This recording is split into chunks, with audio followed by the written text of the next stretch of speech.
আসসালামু আলাইকুম। ডিজিটাল হাবে আপনাদের সবাইকে স্বাগত। আশা করি সবাই ভালো আছেন। আজকে আমরা শিখব বেসিক ক্যানভা।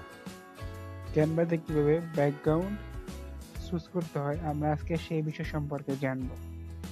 চলুন আমরা এখান থেকে কাস্টমাইজ সাইজ চলে গেলাম। এখান থেকে আমরা একটা পছন্দ অনুযায়ী একটা সাইজ নিলাম। সাইজ দেখুন এখানে ব্যাকগ্রাউন্ডটা কিন্তু সাদা। আমরা চাইলে এখানে আমাদের নিজস্ব মতো করে ব্যাকগ্রাউন্ড নিতে পারি। জন্য আমরা এখান থেকে স্ক্রল ডাউন করি।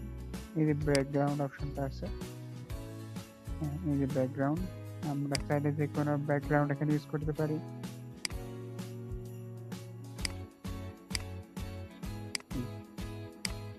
আমাদের যে ব্যাকগ্রাউন্ডটা পছন্দ হবে আমরা ঠিক সেই ব্যাকগ্রাউন্ডটা এখান থেকে নিতে পারবো। এখানে অসংখ্য ব্যাকগ্রাউন্ড আছে। তারপর যদি আমরা সলিড কালারের মধ্যে ব্যাকগ্রাউন্ড নিতে হয় আমরা এইসব কালার নিতে পারি। এখানে আরো অনেক ব্যাকগ্রাউন্ড আছে, আমরা চাইলে এগুলো নিতে পারি। আমরা এগুলো নিব। তো আজকের ভিডিও এই পর্যন্তই। সবাই ভালো থাকবেন।